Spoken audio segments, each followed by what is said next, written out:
Amis téléspectateurs, bonjour. Vous êtes sur le plateau de Face à l'Afrique. Face à l'Afrique aujourd'hui, nous allons aborder un sujet important, un sujet récurrent, un sujet qui est si cher en Afrique.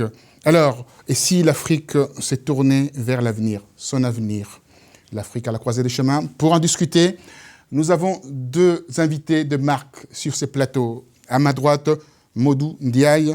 Il est spécialiste de la question économique en Afrique, diplômé de l'Université de Rouen, master en actuariat et ingénierie mathématique en assurance et finance.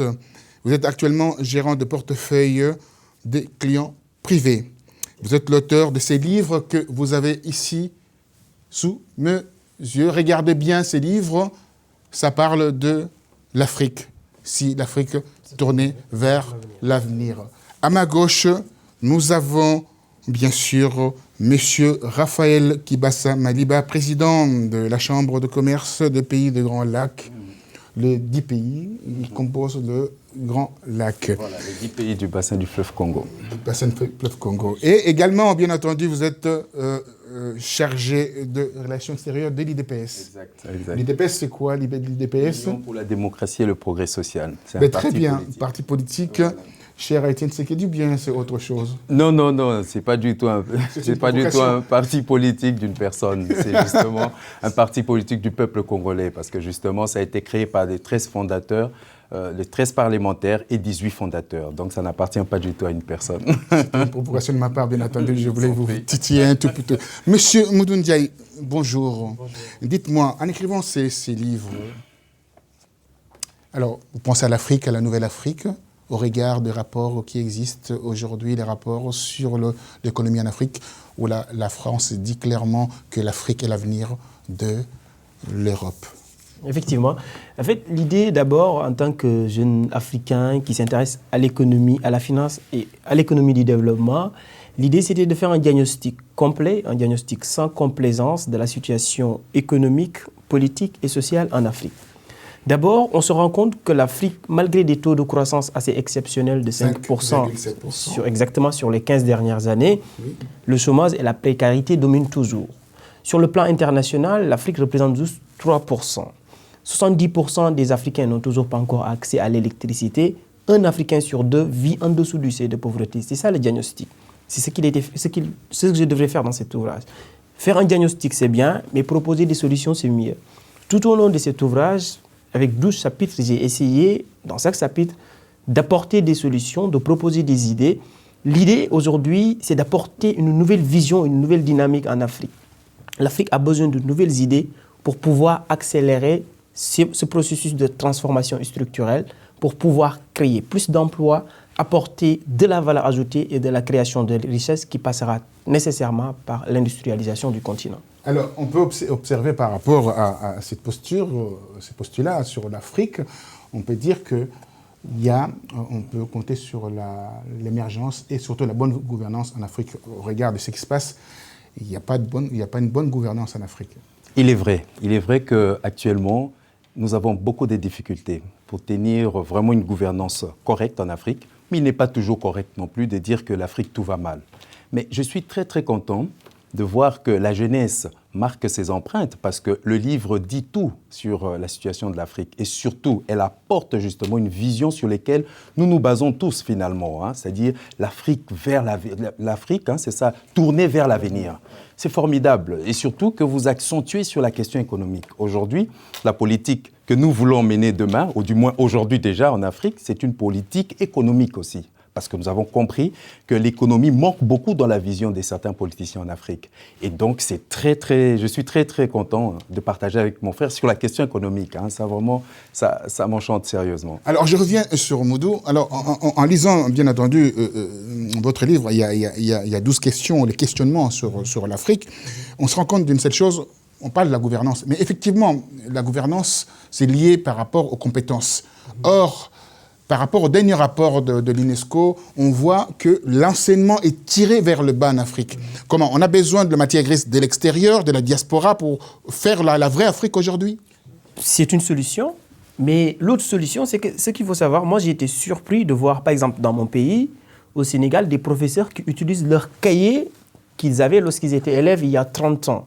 Ça veut dire qu'en ce qui concerne l'éducation, il y a un certain manque de vision. Il faut être ambitieux dans la vie, mais apporter aussi la valeur ajoutée qui provient de la diaspora aussi est une solution. Mais aujourd'hui, lorsque vous avez une population qui est composée de 65% de jeunes qui ont moins de 25 ans, vous devez élaborer des stratégies pour pouvoir former ces jeunes, les préparer pour relever les défis de demain. Moi, je pense que la formation sera la clé de la transformation de notre continent. Et lorsque vous parlez de bonne gouvernance, moi, quand je parle de bonne gouvernance dans cet ouvrage, l'idée, c'est de dire que lorsque vous avez le privilège de pouvoir occuper des postes de responsabilité pour servir votre pays, vous devez normalement renoncer à vos intérêts propres pour servir l'intérêt général. Dans toutes circonstances, que ce soit économique, géopolitique, stratégique. C'est que vous définissez aujourd'hui, qu'est-ce que c'est la bonne gouvernance? Pour moi, la bonne gouvernance, c'est ça. Penser en termes d'intérêt général au lieu de penser à ses propres intérêts. Alors, vous occupez de bassin de Congo, les 10 pays. Il y a un pays qui est... aujourd'hui, on voit un pays émergent. Parmi les pays émergents en Afrique centrale, le Rwanda, qui est tiré vers le haut. Et on voit un tout petit peu la Tanzanie. Je ne sais pas si ça fait partie de votre oui, zone. Bien sûr, oui. Mais la RDC, les grands pays d'où vous venez, il y a une souffrance terrible. Il y a un problème de gouvernance. Oui, il y a un grand problème au niveau de mes gestions.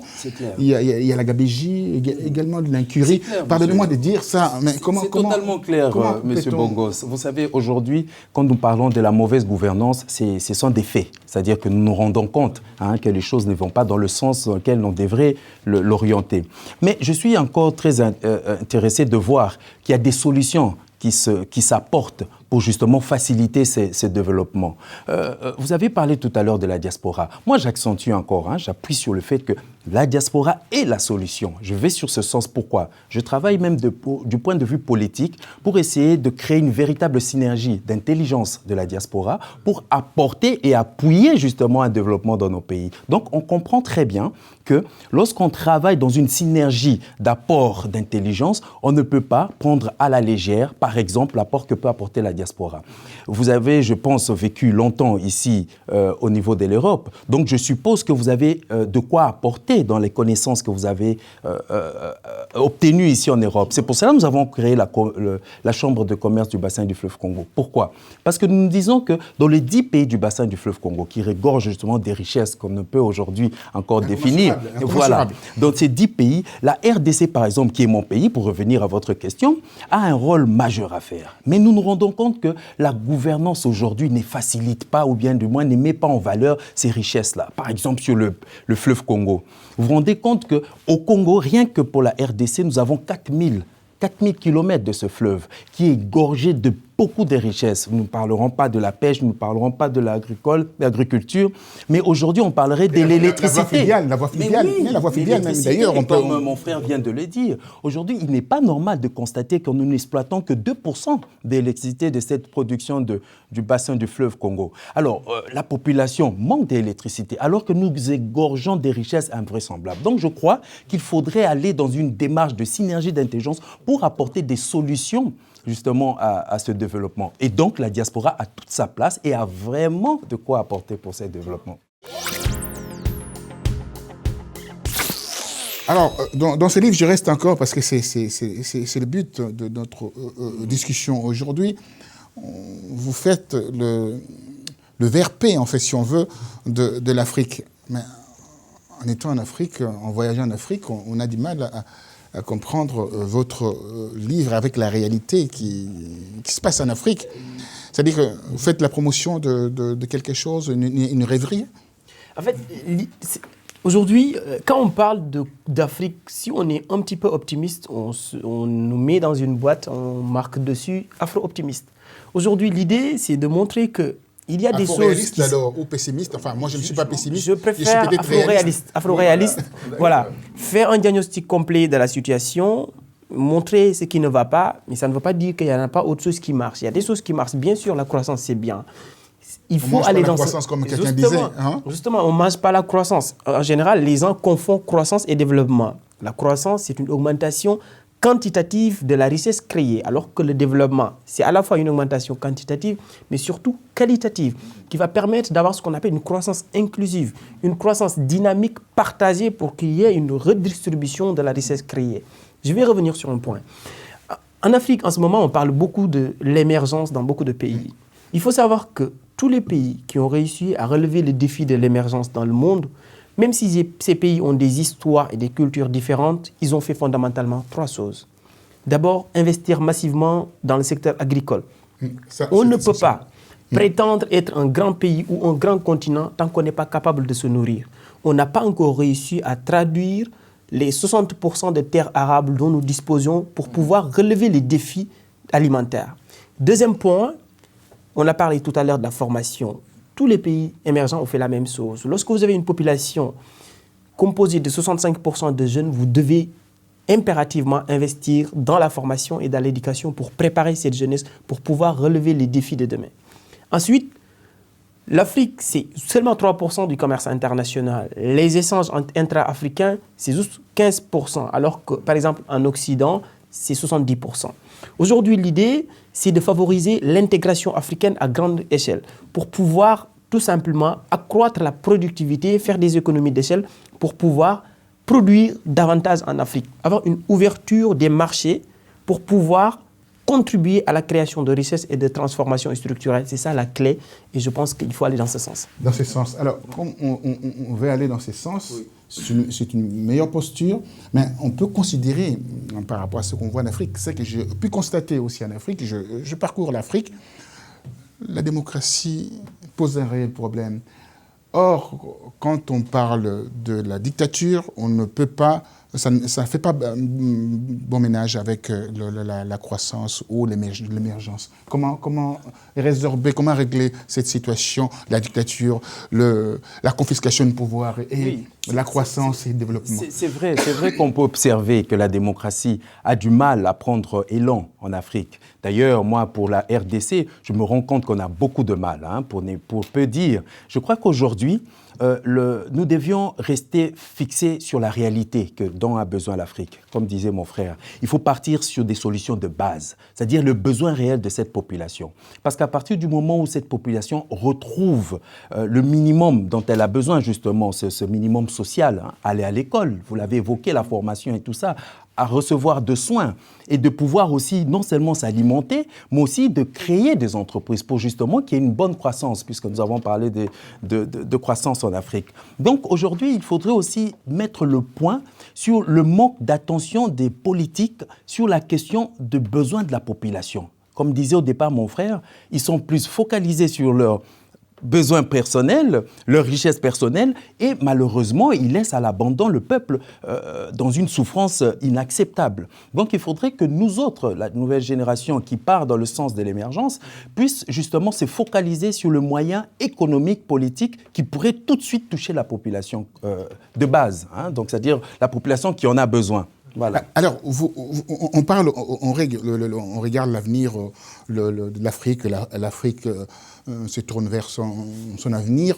On regarde la tête aussi de nos institutions, enfin, pas des institutions, des États. Il y a des présidents qui ont fait 30 ans, 35 ans, ils ont 70 ans, ils sont complètement en dehors des vraies réalités des choses.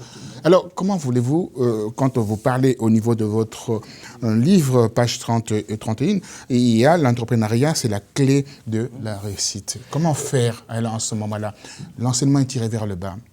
Les choses sont confisquées. L'horizon extérieur est complètement bouché. Comment voyez-vous l'entrepreneuriat, en fait? Aujourd'hui, je pense que ma génération a le devoir de se réapproprier les questions économiques, politiques et surtout entrepreneuriales sur notre continent. J'ai parlé des problèmes de financement que rencontrent les PME. J'allais aborder, mais allez-y, abordez. Les problèmes de financement que rencontrent les entreprises en Afrique. Il faut savoir qu'aujourd'hui, s'il n'y a pas de financement, il n'y a pas de projet. Et s'il n'y a pas de projet, on ne peut pas créer de l'emploi, donc pas de création de richesse. Donc l'Afrique le taux de chômage va augmenter. Donc ce qu'il faut faire à un certain moment, c'est de favoriser les structures qui vont permettre de financer les projets porteurs de croissance et surtout de croissance inclusive.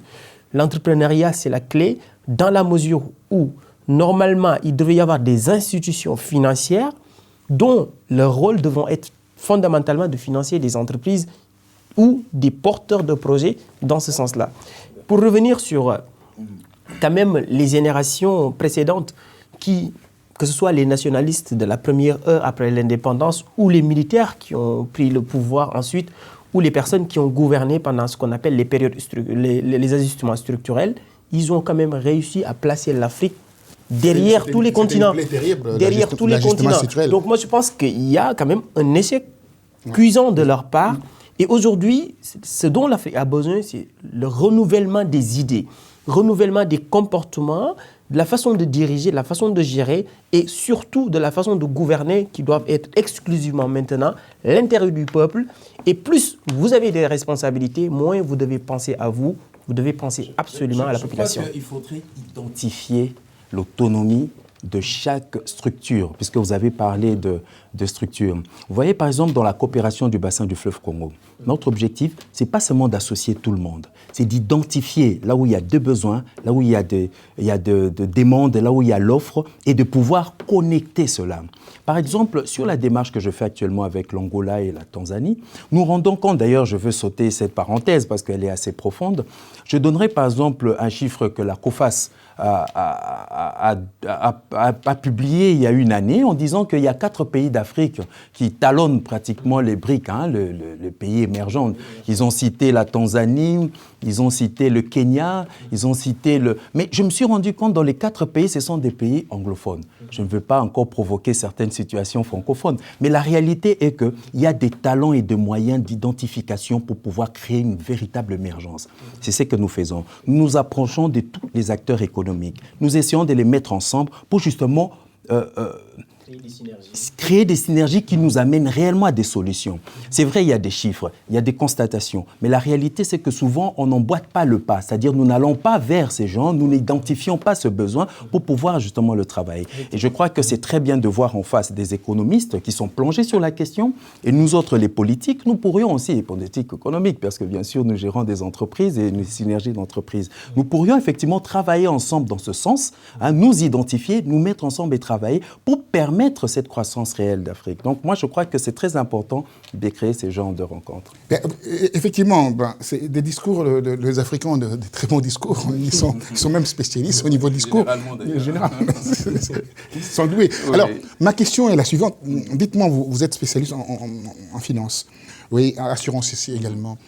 Comment voyez-vous l'assurance en Afrique? Parce que les Africains ne sont pas habitués dans ces principes de s'assurer ou d'assurer leur maison, d'assurer leur vie, d'assurer leur quotidien. Comment voyez-vous? C'est vrai que dans ce domaine, il y a quand même un certain retard en Afrique, surtout des Africains. Mais quand on voit, par exemple, les grands groupes comme AXA, je ne sais pas citer de nom, il y a on peut citer les noms. Voilà, il y a des groupes qui sont en train de faire ce qu'on appelle la réassurance sur le continent africain. Ils s'accaparent de cette manne. Voilà, exactement. L'idée pour eux, c'est de voir que l'Afrique est un potentiel. C'est justement ce que je dis souvent, en fait. C'est que ce qu'il faut faire aujourd'hui en Afrique, c'est de mettre la croissance au service de la population et plus l'inverse. Avant, la croissance était destinée justement aux personnes qui investissaient et qui finalement repartaient avec la richesse créée. Quand on regarde la croissance, pardon, vous allez continuer, la croissance, on voit seulement 2 départements. Il y a, c'est la communication, souvent télécommunication avec Orange, etc. Voilà, et également financier aussi extractif. Exactement, l'industrie extractive. Voilà, alors, le peuple ne se retrouve pas, le panier de la... Voilà. Justement, c'est ça en fait. Moi, je pense que c'est ça le défi que nous devons ensemble relever. C'est-à-dire, comment faire pour que la richesse créée sur le continent africain soit distribuée de façon inclusive pour que nous puissions arriver à sortir plus d'Africains de la pauvreté. Moi, je pense que c'est ça la clé. Et les autorités politiques et économiques ont un rôle fondamental à jouer. Alors, le rôle, vous allez répondre à cette question. Je pose la question à M. Kibassa Madiba. Dites-moi, les ONG sont là, récupèrent la part de gâteau, l'AFD qui est là, qui travaille pour la France, parce que quand il y a des discussions à l'Élysée, l'AFD à côté, etc., il y a la Banque mondiale. Croyez-vous, avec ces institutions, on peut s'en sortir? Oui, moi j'observe par exemple... En Afrique, il y a énormément des ONG qui récupèrent la grosse part de gâteau. Vous allez répondre à cela? J'observe, par exemple, ce qui s'est passé il n'y a pas il y a 2 semaines, la COPAS, par exemple. aujourd'hui a beaucoup de besoins sur le développement. Nous avons par exemple la CICOS qui m'a justement envoyé un mail me disant que pourquoi est-ce qu'on ne créerait pas une relation entre, par exemple, les résultats que nous avons sur le COP21, par exemple, sur le financement sur la question climatique, pour permettre l'exploitation. L'Afrique, moi je comprends 100 milliards. Voilà. Justement, vous voyez, par exemple, ces genres de preuves, ces genres de fonds peut permettre justement le développement, par exemple, d'électrification hydraulique en Afrique, dans le bassin du fleuve Congo que je représente. Donc, vous comprenez que les associations ont un rôle réellement à jouer, mais ils ne le jouent pas. Pourquoi ? Parce que souvent, les politiques avec qui ils ont en face ne permet pas justement qu'il y ait une bonne politique d'investissement entre eux, associations et les politiques. Donc aujourd'hui, nous encourageons justement toutes ces structures associatives de nous rejoindre, c'est-à-dire nous, les structures privées, qui ont justement une capacité d'action sur le terrain et qu'ensemble, qu'on puisse amener à bien ces types d'investissements. Donc la faute n'est pas forcément sur les structures associatives, la faute c'est sur la volonté de ces dirigeants de pouvoir bien faire les choses et avec les gens qu'il faudrait. Et pour ça, je parlais d'identification. Donc il faudrait qu'on ait l'habitude d'identifier, de voir là où il y a le besoin pour apporter des solutions. Alors, au niveau des fonds d'investissement, au niveau de l'AFD, au niveau des ONG, vous croyez que c'est des meilleurs partenaires pour l'Afrique aujourd'hui en tant que spécialiste? D'abord, en ce qui concerne l'AFD, le général de Gaulle disait qu'un pays n'a pas d'amis, un pays n'a que des intérêts. Donc, même vous avez évoqué tout à l'heure les rapports commandités par la France et d'autres pays. L'idée, c'est que l'ensemble de ces pays défendent leurs intérêts. Apparemment, il n'y a qu'en Afrique qu'on n'a pas encore compris que nous devons défendre nos intérêts avant de parler d'amitié ou de quoi que ce soit. Défendons d'abord nos intérêts, mais pour cela, comme je l'ai dit tout à l'heure, il faut un leadership vertueux.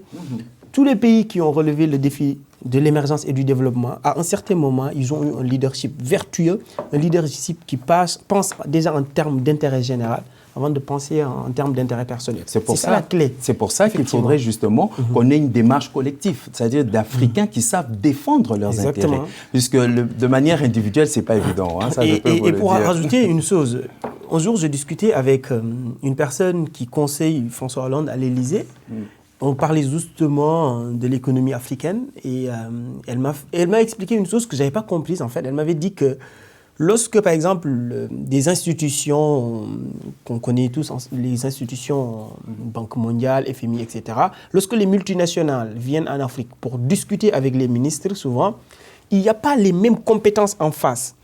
Les institutions et les multinationales viennent avec une armée de banquiers, de financiers, d'avocats, de tout. Etc., voilà. Et la table d'en face, là où situés les ministres, souvent, il n'y a pas les mêmes compétences. Donc, on se met à signer n'importe quoi.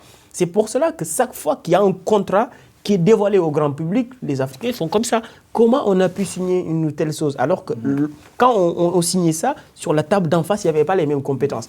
Moi, je pense qu'aujourd'hui, en Afrique, ce qu'on devrait mettre en place dans tous les pays, c'est des sortes d'organisations, de ministères, de comités, pour pouvoir identifier les talents, les potentiels africains qui sont éparpillés dans le monde, pour pouvoir les proposer des choses intéressantes. Exactement. Page 107. Alors, la diaspora africaine est aussi un réservoir de talents. Vous parlez de ça au niveau du réservoir des talents, mais en réalité, ces Africains, quand j'ai parcouru votre... C'est intéressant, il y a des remarques, il y a des observations pertinentes. Très bien, mais ces Africains, vous, moi et les autres, quand ils rentrent, ils se vautrent dans leur aisance, ils ont une voiture climatisée, une maison climatisée. Il faut vous comprenez un peu la métaphore que je viens de faire? Oui, mais moi, ce que je vois, en fait, c'est-à-dire... On ne peut pas facilement transmettre le patriotisme. C'est ça qui manque un petit peu en Afrique. Lui, il est engagé, vous également, moi. Donc c'est pour ça qu'aujourd'hui, on se retrouve ici en train de parler de l'Afrique. Moi, je pense qu'on devrait mobiliser un maximum de personnes pour pouvoir ensemble transformer les choses. Justement, mais si chacun pense à ses propres intérêts, comme je l'ai dit tout à l'heure, l'Afrique n'ira nulle part. Et 50 ans après, on sera toujours derrière. Il faut une coalition des synergies, une coalition des compétences pour avancer. Ben justement, d'ailleurs, heureusement qu'aujourd'hui, nous parlons de votre livre. La prochaine fois, on aura l'occasion d'approfondir encore sur nos idées et nos nos différentes structures qui sont réellement en activité. Moi, j'approfondis. C'est pour cela que je ne cesse de parler d'une cohésion, d'une fusion, d'une synergie africaine, mais alors dans leur potentiel richesse. C'est-à-dire qu'il faudrait que chacun ait une autonomie, qu'on puisse avoir l'autonomie de pouvoir amener des solutions et de pouvoir amener de l'intelligence pour que cette Afrique développe. C'est-à-dire que l'identification d'autonomisation de chaque membre de la diaspora nous permettra d'identifier, je me répète, là où il y a le besoin, là où il faut investir. Vous voyez, par exemple, avec ce livre, quand je veux essayer de le parcourir aussi, si jamais elle me donne l'occasion de l'avoir, bien sûr. Je vous montre le livre, bien entendu. Avec ces livres, le réalisateur va pouvoir, bien entendu, zoomer sur ces livres. Voilà, avec ce livre, on peut découvrir justement cet apport, cette énergie, ces intelligences dont on cherche justement pour pouvoir aller ensemble vers une émergence de l'Afrique. Et en partageant ces genres de livres, nous pouvons aussi identifier les méthodes qu'il faut mettre en place. C'est pour cela que l'Afrique doit d'abord s'organiser. Nous devons d'abord nous organiser. Nous devons arrêter de faire des démarches individuelles. Nous devons faire des démarches collectives qui nous permettent d'avoir des structures.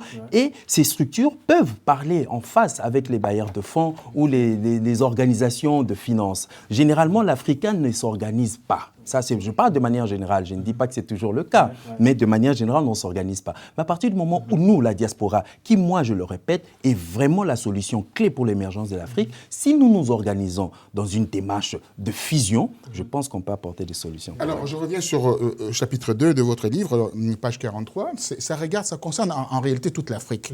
Vous parlez de la... que je n'ai pas pu lire le livre, hein, sinon vraiment je vais apporter encore bien plus entendu, bien entendu. Vous êtes un expert, la raison pour laquelle je vous ai laissé un peu... Alors, on parle de la paix et la sécurité, facteur de l'émergence dans le continent. Alors, il y a à peu près 45 rébellions en Afrique, 20 forces d'interposition en Afrique. Croyez-vous qu'un investisseur aura le courage d'aller investir dans des zones de combat, des guerres, des rébellions, etc., aussi expérimentées par eux d'ailleurs, les multinationales? Je vais avoir une réponse en double détente. D'abord, il y a des investisseurs qui réussissent mieux en Afrique qu'ailleurs.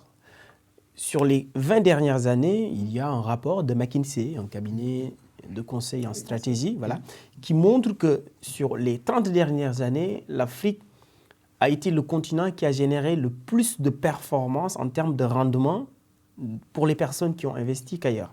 Mais parallèlement, les conflits, les guerres, parfois la malgouvernance, la corruption, parfois aussi ça peut décourager certains investisseurs. L'idée, c'est d'abord d'améliorer constamment le climat des affaires, puisqu'un investisseur va préférer toujours investir dans un pays stable, politiquement, économiquement parlant, et aussi pour pouvoir récolter des bénéfices plus tard. Parce qu'investir dans un pays, c'est quoi? Parce qu'on a confiance à l'avenir. On veut investir dans un projet parce qu'on sait que demain, il sera rentable. Donc, mais aucun investisseur ne préfère investir dans un pays où on ne sait pas demain ce qui pourrait se passer. Il faut quand même une certaine stabilité, lutter contre les malfaiteurs, parce que vous savez, en général, le fait qu'il y a une augmentation... en col blanc. Voilà. Et en plus, ils font partie aussi. Ils font partie. Et si vous voyez, par exemple, des groupes djihadistes qui, aujourd'hui, recrutent beaucoup de personnes en Afrique, on va revenir encore au début, parce que tout simplement, parfois, c'est une faillite des politiques qui n'ont pas donné suffisamment d'opportunités à ces jeunes aujourd'hui qui se retrouvent vers une offre beaucoup plus... Je mets des guillemets beaucoup plus importantes pour eux. Il faut dire que la guerre nous est imposée. Ces différentes troupes des rébellions nous est imposées. Malheureusement, pour ne pas justement permettre à l'Afrique de décoller. Ouais. Nous en sommes conscients. Aujourd'hui, ce n'est un secret pour personne. Il faudrait tout simplement qu'il y ait de la bonne volonté des Africains, surtout ceux qui sont dans les affaires et ceux qui sont dans la politique, de se rendre compte de cette situation et de ne plus jamais l'accepter. Je crois qu'actuellement, vous avez parlé des rébellions. Dans mon pays, par exemple, là, en RDC, nous avons encore au moins 10 rébellions actives dans ce pays qui continuent à mettre le désordre, la terreur et qui continuent à tuer des gens dans ce pays. Mais que fait le pouvoir? La connivence de que fait le pouvoir? Mais bien sûr, puisqu'ils voient la face. Nous avons plus de 6 millions de morts en RDC, mais c'est une catastrophe mondiale, humanitaire. Mais que fait la communauté internationale sur ce point? Ils voient la face, ils se voient la face. La réalité, c'est que nous-mêmes, les Africains, devons prendre notre destin en main.